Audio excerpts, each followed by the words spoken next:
ক্ষমতার প্রথম মেয়াদেই যুক্তরাষ্ট্রকে ন্যাটো থেকে প্রত্যাহারের হুমকি দিয়েছিলেন প্রেসিডেন্ট ডোনাল্ড ট্রাম্প। দ্বিতীয় মেয়াদে ক্ষমতায় এসে এই পরিকল্পনা বাস্তবায়নে বেশ তৎপর হয়ে উঠেছিলেন তিনি। তবে বাস্তবিকভাবে ন্যাটো থেকে যুক্তরাষ্ট্রের প্রত্যাহার এক প্রকার অসম্ভব হলে ভিন্ন কিছুর দিকে মনোযোগ দেন ট্রাম্প।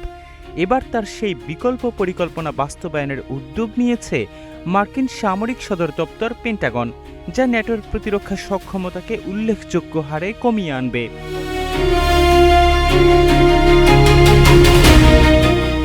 বার্তা সংস্থা রয়টার্সের এক প্রতিবেদনে বলা হয়, সংকটকালীন মুহূর্তে ন্যাটোর ইউরোপীয় সদস্যদের সহায়তা করার জন্য মার্কিন সামরিক সহায়তা অনেকাংশে কমিয়ে আনার পরিকল্পনা করছে পেন্টাগন। ন্যাটো ফোর্স মডেল নামে পরিচিত একটি কাঠামোর অধীনে জোটের সদস্য দেশগুলো সামরিক বাহিনীর সক্রিয় সদস্যদের একটি সংখ্যা নির্ধারণ করে, যা কোনো সংঘাত বা বড় সংকটের সময় সক্রিয় করা যেতে পারে। যদিও সেই যুদ্ধকালীন বাহিনীর সুনির্দিষ্ট গঠন কঠোরভাবে গোপন রাখা হয়, তবুও পেন্টাগন তার প্রতিশ্রুতি উল্লেখযোগ্যভাবে কমিয়ে আনার সিদ্ধান্ত নিয়েছে।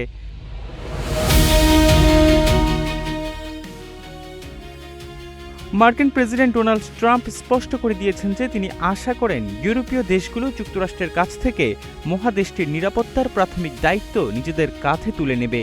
ন্যাটো মিত্রদের প্রতি এই বার্তাটি সেই নীতি বাস্তবায়নের একটি সুনির্দিষ্ট লক্ষণ।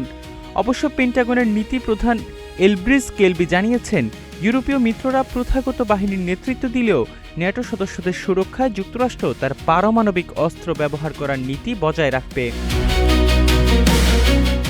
এমন অবস্থায় ওয়াশিংটন সম্পূর্ণভাবে ন্যাটো থেকে সামরিক সহায়তা প্রত্যাহার করে নিতে পারে বলে উদ্বেগ প্রকাশ করেছে অনেক ইউরোপীয় দেশ। গত কয়েক সপ্তাহে ট্রাম্প প্রশাসন ইউরোপ থেকে প্রায় ৫,০০০ মার্কিন সেনা কমানোর পরিকল্পনা ঘোষণা করেছে, যার মধ্যে পোল্যান্ডে একটি আর্মি ব্রিগেডের মোতায়েন বাতিলের সিদ্ধান্ত রয়েছে।